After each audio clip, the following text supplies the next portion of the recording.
Hey YouTube, Unknown Gamer here, and as you can see, we're looking at our upgrade first of all.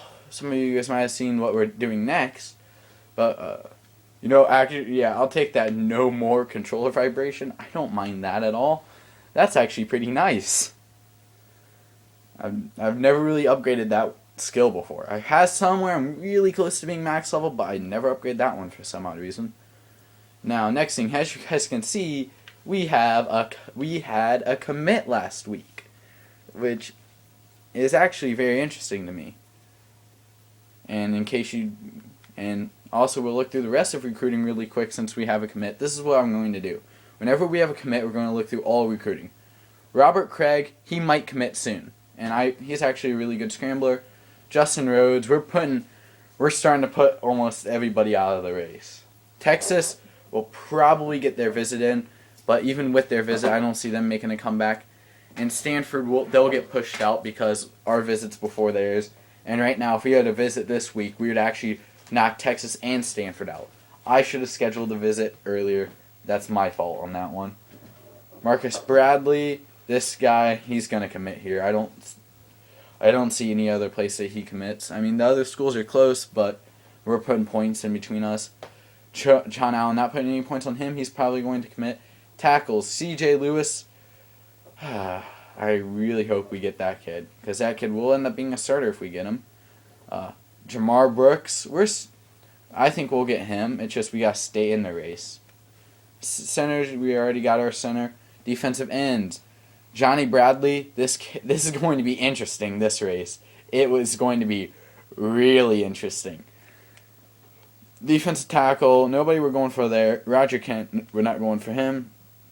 Matt Jackson, this was a kid that I thought was going to commit but didn't. But he'll commit next week, no doubt in my mind. You do see Will Mills, the gem. The guy that we found early this year that was amazing. That's him. And then now we have Aaron Singletary, who we actually lost points on. Wow. I'll see how they do next week. But then, yeah, Derek Dickerson, he's our next big, I guess you could say big recruit. He's the next guy that I think will be a big recruit for us. And then we have Cameron Herron, who I think is actually, he's a JUCO junior, which kind of gets me nervous, him being a junior. He's from Traverse City, Michigan, which if you guys remember, last year we lost a kid from that same city. Man. David Mooney, we'll actually probably get him next week. We'll be in the lead for him. I'm just trying to think of where else I want to spend my points. Johnny Perry, we'll get him. I'm pretty sure we'll get him at least. I'm like 99% sure.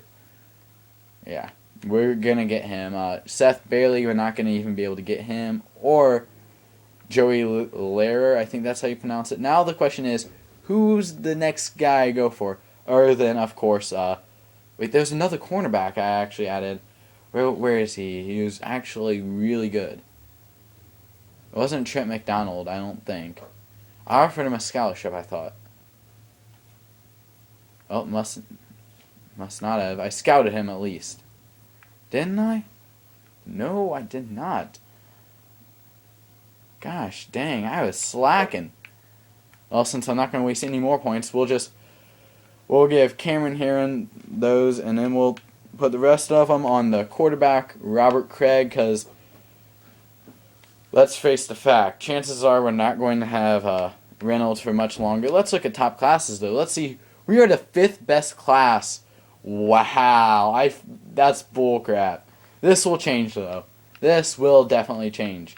Only 3 5-stars have committed, and we have one of them. This will change very shortly.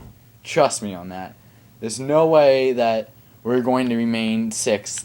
Once we start getting, because we have another recruit getting ready to commit next week, and that recruit is a 4. I'm pretty sure. Matt Jackson's a 4-star. If not, he's a 3-star, and that's not too bad. And then we possibly have a few more guys that will commit sometime soon. So yeah, we'll definitely go up higher. Hey guys, something else I thought of that you guys already saw. We have Will Mills is now committing here. he is the starter we found at the beginning of the year.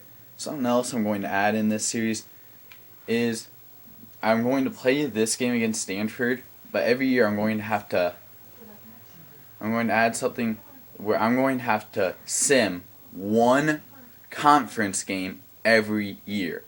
I think that'll make a much more interesting series because the only team that we've lost to in conference has been Oregon. So I think that it would make it more interesting if I every year simmed one conference game, because I'd have to make sure I had a team that not only I can win with, but they can win when they sim.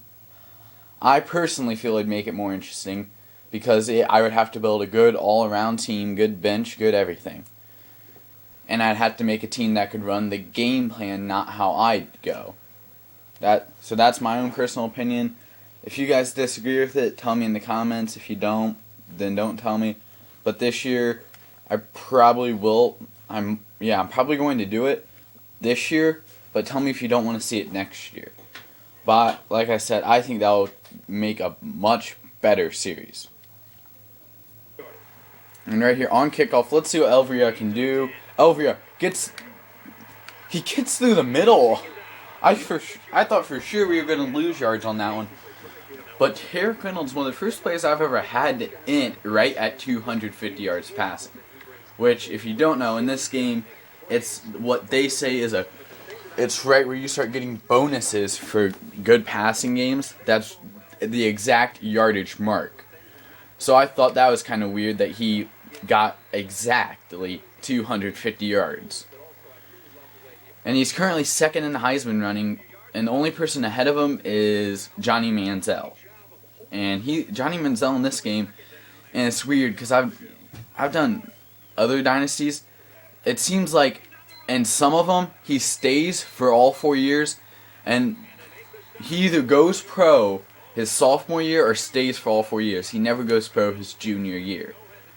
So my feeling is if I can get somebody like Derek Reynolds to stay for maybe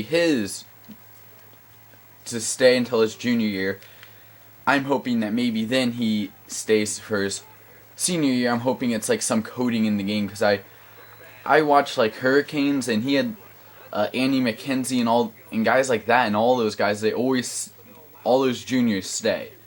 So I'm hoping there's like some weird messed up coding in the game that makes it to where juniors don't go pro. Because Kadeem Carey didn't even go pro. And he had an amazing year, won the Heisman and everything, and then he decided that he didn't want to go pro. So I think it personally is something with the coding. They coded the game to where seniors don't go pro, only sophomores and seniors. But I have had juniors go pro, but I haven't seen a lot of people on YouTube lately having it. And the last time I played was a long, long time ago. So also, who's to say my memory is the greatest of it? And oh wow, I thought for sure that was a pick. Like 100% that was a pick, so I'm going to move the camera back a little bit so you guys can see the whole screen. There. That's good. And as you see, we're doing the first drive. Like normal, our first drive is always really good. And the Stanford team is 1-4 to start off this. And they haven't had, I don't know why, but Stanford has a lot of the same stuff that Oregon has in this game. I've never seen a Stanford team in this game. They always get ranked at the beginning of the year. They always have 90 plus overalls across the board. They always end up being like a 90 offense, 90 some defense, 90 some overall. But yet they never have a good all around season. And I find that weird. I feel if you have a team like they do, when it's simmed, you should have a good season. You shouldn't have a bad season yet have a whole bunch of great players. But also, in real life, just because you have a whole bunch of great players doesn't mean you have a great season. And right here, Mike Rogers gets the 0-yard touchdown run. I always like seeing this because it's weird to see a 0-yard touchdown run. I don't know why, I just think it's weird. But yeah. And right there, that puts us up 7-0. And right there, we keep on the tradition of scoring on our first drive. And as you see, Arizona fighting with Colorado here to go 3-2, and this would force Colorado to a 3-3 record. and put Arizona State at 3-2 record. And if you don't remember last year, Arizona State, they gave me heck playing them. That was probably, other than the national championship, that was the closest game we'll probably have. And right here, we're getting ready to force Stanford to a 3-and-out on the first. This would be a 3-and-out right here on the line. We're going to drop back in coverage and cover 3, which is something I normally don't run a lot of zone. But since I have the cornerback depth and I feel I have a good defensive line, we can do stuff like that and just send a 4-man rush and let everybody drop back in coverage. And also, and it's only getting better because we have a whole bunch of cornerbacks coming in every single year. It seems like we get at least one cornerback. The lowest we've ever gotten was 1, and that was when Albert Smith committed. And that year we had a whole bunch of high-rated players that are starting right now. Right now, I think we have 4 or 5 starters from that class, and they're sophomores right now. So that was a very good class. And as you guys see right here, I flipped the play so James Bailey will be running this slant route because he has not ran it yet this year. And oh wow, James Bailey gets a 22-yard reception off of that little slant route right there. As he's a good player. I can't wait to see him his senior year because it'll be amazing what he'll be able to do. And no, he would have been redshirted he would have been redshirted if he wasn't a 5-star prospect, because 5-star prospects always tend to transfer whenever you redshirt him or don't play him a lot. So I got him just about enough playing time to keep him. Eric Heath is somebody else I'm kind of worried about him transferring. So especially if we can make a blowout out of this game, you'll see Eric Heath come in, and you'll see oh my gosh! Why does this pitch play never work? That option play never freaking works, because whenever you lateral it, your guy always fumbles it. Stupidest thing. And right here, Capers, the guy who I was wondering if I should start or not, because his coverage ratings weren't the world's best. He looked like he would allow a lot of passing yards. He gets a pick. It sets us up perfectly after the broken play that EA has. That play has worked great for me this whole season, except for today. Today, it just decided that play was broken. And I've had a lot of my key plays I used a lot last year, and I've used a lot so far in this year, have seemed to gone a little bit glitchy at times in the last few games. So I'm starting to get kind of nervous, wondering whether or not I'll be able to keep my same game plan, if I'll have to change it up a little bit. But, well, oh, and that's perfect right to Elvria. That gets us a first and goal right here with 27 seconds left in the half. And now my biggest issue is, I hope we punch this one in, because if we do, this game's on the verge of a blowout, and I have quite a few backups on defense that I want to see get some playing time. And Solomon, Reynolds got hurt on the last play, so now we're seeing the new Solomon, who, to be honest right now, I don't mind seeing him come out here every once in a while, for one reason and one reason only. We don't know if Derek Reynolds is even going to come back next year. And if he doesn't, next in line is the new Solomon. And then after, that's why I'm bringing in guys like Robert Craig, because I don't know next year how the recruiting class is going to be for quarterbacks. I have a few guys that if he does go pro, I can transfer over to quarterback and let them progress for a year or two, and then they'll be good to start after newlies. But until then, I don't really know. So that's kind of where I'm getting a little bit nervous, is how well can we be if Derek Reynolds does go pro. So I don't mind seeing a new Solomon in every once in a while when we have the game under control. And last year, he did a lot of help getting us in that national championship game, but he didn't do anything Reynolds couldn't have done. Right here, something else I'd like to talk about, since we're getting really close to a blowout. Once we go up by 35, I'm going to start putting in guys I'm worried might transfer if I don't play him enough.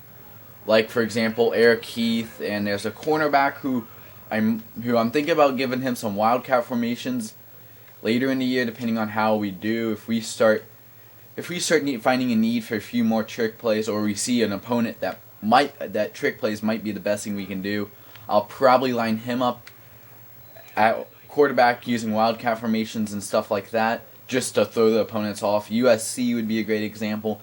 National championship, I'd break that out. Games like that. But I wouldn't do it against a team like Stanford where we're having our way offensively. I'm not going to just break out stuff that I want to save. I want to pull some New England Patriots in national championship type games, and we're going to throw an incomplete pass there.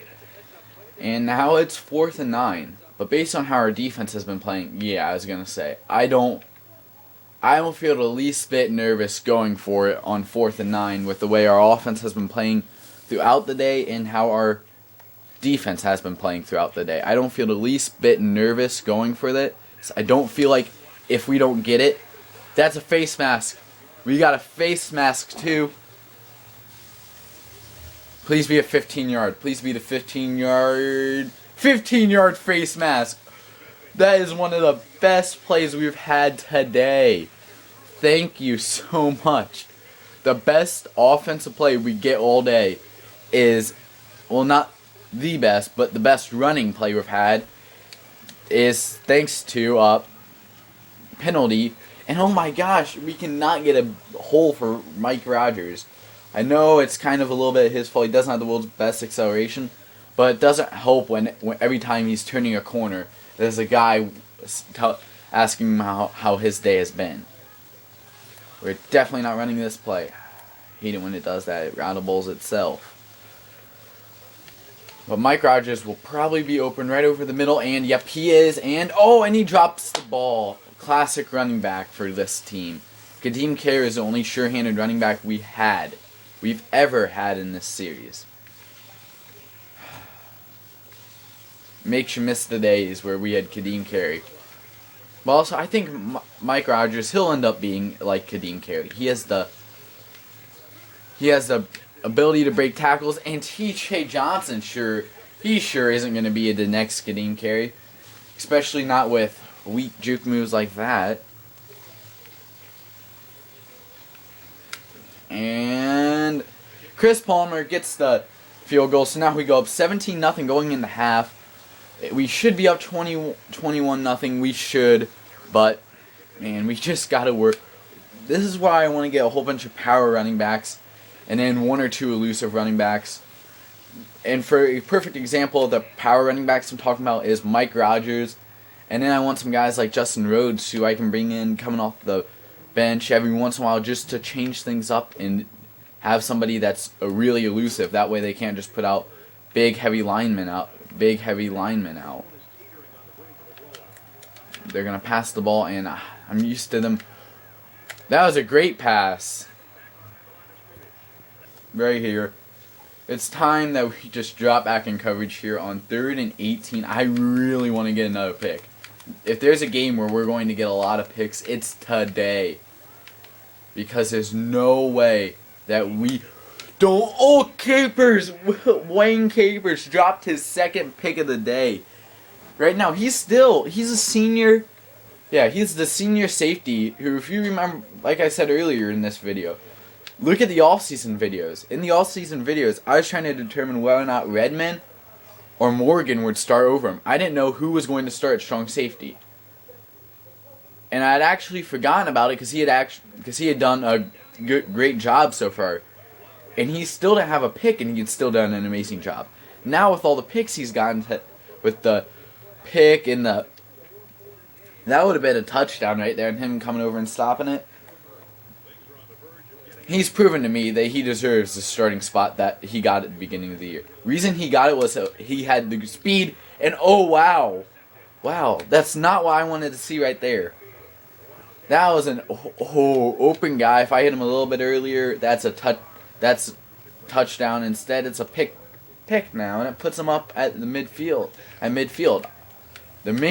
Now let's see if our defense can stop them from getting a touchdown and ruining the shutout.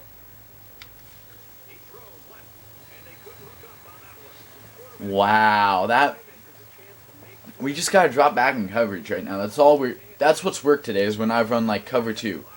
Cover 2 has screwed them. Because they don't know, it seems like they don't know how to pass on a cover 2. So that's all I'm going to run is cover 2. I'm going to cover 2 the crap out of it. And Babish just destroys their Redmond right. He just learned Babish's name, and also a lot of people are now starting to see why Babish is a starter, and why I think, although he gets burnt deep, when he doesn't get burnt deep, you're not going to cross a line. There's no fighting for extra yards against Babish. I think he simply just stops people from getting those, beating him for extra yards. And right there, Albert Smith, I feel like him and Capers need to work on stuff a little bit right there, to where we're not having guys get deep on us like that and almost flipping out. I meant to choose the pump block man. Instead, we choose pump block coverage, but oh well. Now let's see what. Yeah, as you see, their total yardage is 7 yards total. In the first quarter, they had a total of -6 yards. That's bad. I mean, I'm sorry, there's no sugarcoating that. If we ever have a game like that, I'm going to be so upset with our offense. I wouldn't stick with a quarterback and a running back if I got yards that low. And also, I know that somewhere in there had to be a sack or a loss or two, so I would be changing my offensive line and stuff.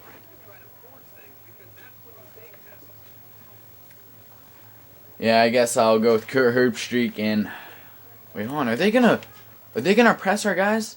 Yeah, they're gonna press our guys, and we're fast as crap. Press us, I dare you. Oh my gosh, that's 2 picks. Well, you're seeing the end of Derek Reynolds' Heisman hopes right here. Is a glitch play, and then I shouldn't have thrown that one. I should have.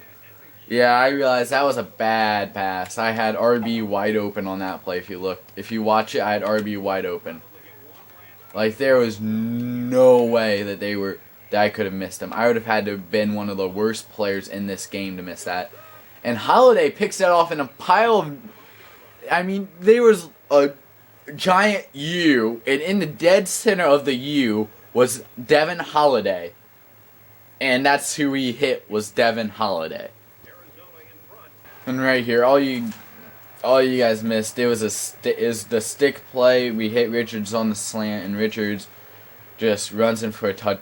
Didn't even run in for a touchdown. It hit him right in the hands. If you don't know what that is, it's the play that Bailey got the 22-yard reception on earlier. It's the exact same play, except other side. And if the only difference is, this time he called it in the end zone. So yeah, that makes it 24-0. We're 10 points away from the points from the goal that I set before the game, and right where the backups are going to come in. We just got to work on being smart and shutting them down defensively. If we shut them down defensively, we will see a little bit more of Eric Heath, who did really good when he came in. We'll see some more of a cornerback. I keep on forgetting his name. I literally cannot remember his name. And wow, that was just bad. Really bad by Devin Holiday. Not really bad. It's just I'm not used to them catching the ball like that today. Also, I haven't run a lot of man. It's been cover 2 sink all day. That's what we've been doing all day. And every once in a while, you get the opponent that it just works on, and it works great on. And today's one of those days. The quarterback he's been having troubles fitting the ball, and the cover 2, the way it seems to work, it seems like when a guy gets open, you have to fit it in the gap perfect. You can't miss it off by a little bit, and today, and that seems to be their quarterback's number one problem, is fitting it in the tight gap, even though he fits it in there. And now the question is, can we just get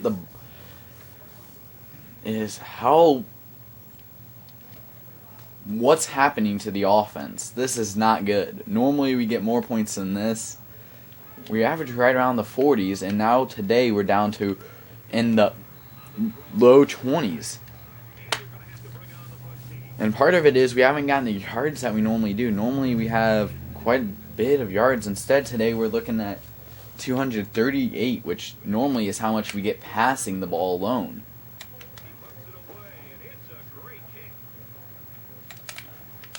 Now all we gotta do is stop him. Oh my gosh. And that's terrible punt defense right there. We cannot have this. I don't know what it is. It's just we can't have stuff like this happening because this is about this is midway of the season. We can't start litting up now. This is where you gotta catch fire, not lit up. They're talking about getting backups experience. I'm not going to do that yet. Like I said, at the beginning of the game it was 35, and it's still going to remain at 35. Right now, though, a stop is huge. If we can get a stop, I will really want to see 2 shutouts this season, because our defense is good enough to get 2 shutouts. But our offense, as you guys saw, has gone downhill today. Worst offensive performance since the first season, and this is really the first one under the offense that I recruited that we've had a bad game like this.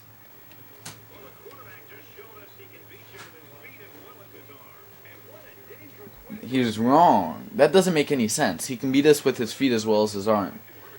Well, so far today, he hasn't even thrown for 100 yards yet, and yet he's still supposedly beating us with his arm. And yeah, now they get the 2-point conversion through the air because I brought the full-out blitz, but yeah. This is stupid. Why are they kicking it off normally? Why would you do that? You're down. They're still in the game. This is by far one of the closer games that we'll have at this point in the game this year. Other than possibly conference championship, maybe national championship. That's if we pick our game up. We can't play like this every single game and end up in a national championship. It won't happen. We are playing down to Stanford's level right now. They're 1-4. We're 5-0, I think. We can't be playing like this. And the stupid Connect can't be switching my plays every single time. But yeah, we can't play like this and expect to even have a decent season this year. Oh look, toss play actually worked for once, and Griffey gets destroyed. But I guess that counts as a pass now. Okay. Didn't know the laterals are now a pass, but... And as you see, we've also had our worst day converting 3rd downs, too. So, all around, stuff that we can't be missing blocks either. I'm starting to see what's wrong with the team right now. We can't get our blocks. We can't convert 3rd downs. We can't... The stuff that we have built this program on, getting our blocks, converting 3rd downs, scoring a lot of points, stuff like that, has gone... It's gone. It seems to have just disappeared from our mindset today.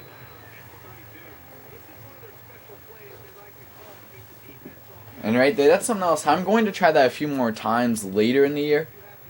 But, a setup play, I can't help myself. If there's a setup play, I gotta run it. Now let's see, how set up is this play? Not very. Because, Rodgers though. Rodgers keeps it alive, gets a 9-yard rush out of what should have been a 2-yard rush. Reason I cut it back is I didn't like the way it looked. It looked bad.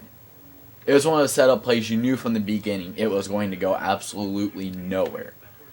But halfback swing, this is a play I haven't run at all in game, so I'm hoping they're not expecting it. And they were right there. Oh, wow. That could have just as easily been a pick 6. Because Cormier went to... I don't know, I've never seen Cormier tackle, so I get the weird feeling he wouldn't have been able to help on that one. That would have been 3 picks in the game for Derrick Reynolds. By far the worst game a quarterback has had here. And he's actually really close to having the worst game that quarterbacks had in this here at Arizona while I've been here. Because the one that's right up with him is Anu Solomon's performance against Oregon. That was partly my fault, but that was just a game where a lot of stuff didn't go our way. Okay, don't worry, I didn't hit wire or anything. Now it's going to go no huddle. Yep.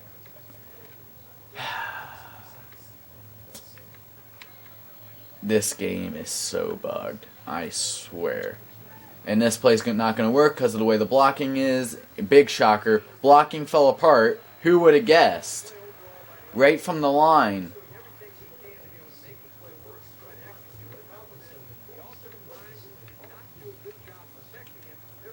This is by far one of the worst games we've had here. And let's see.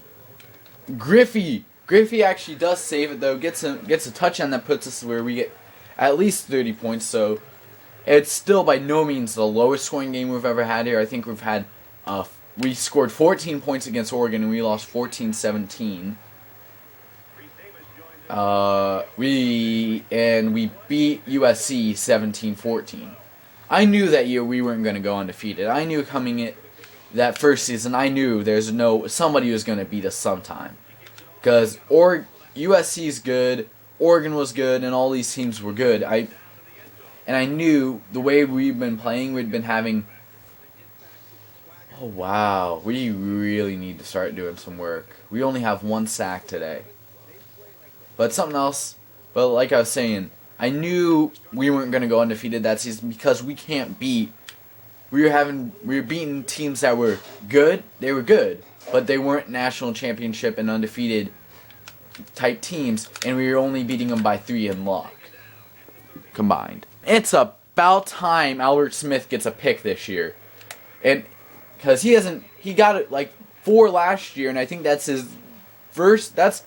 He hasn't gotten 3. That's somewhere between his first and third pick this year. And I'm sorry, but that annoys me that he hasn't gotten a lot of picks this year because of what he did last year. Last year he was the best freshman for picking the ball off by far. I'm pretty sure he had the most picks out of any freshman. But I know he was by far the best cornerback. He was the best freshman cornerback by far. Because he was only... I think that the preseason All-Americans had him listed as the second best, but no, the postseason All-Americans had him as the second best, but he was the only one to be in the running for the awards, and hey, we reached our goal, but we're not up by 35, so our backups still won't be coming in. Right here, guys, as you guys see, I did actually decide to put the backups in, the whole backup team. Not just the freshman. Kyle Brooks is the guy I was trying to think of his name. I don't get why Banda's over there. But Birch is in, and Birch is just making light work of this offensive line, but also this offense is making light work of our backups. Which I would hope that their backup team would be able to... I would hope that their starting lineup would be able to do some damage against our backup team, I would hope. I mean, if they didn't, it'd be really sad. But he's starting to prove that he deserves a little bit more playing time. And, well, he's doing a decent job of it right now. And Eric Keith is actually out there. Even though he's not our backup, he is still actually out there. And right here, he's just got a little zone right here, and they're going to run the ball right towards Eric Keith. And Eric Keith was just... Oh, he clogged the hole that they're gonna run through, and now they're gonna let the clock run out. Or both teams are gonna let the clock run out. Okay, I tried to call a timeout to try and get my guys my backups one last play, but oh well. Right there, that's how the game ends. We win 38-8. We win by 30. We should have won by more. But we don't. And until next time, like, comment, and subscribe. Bye.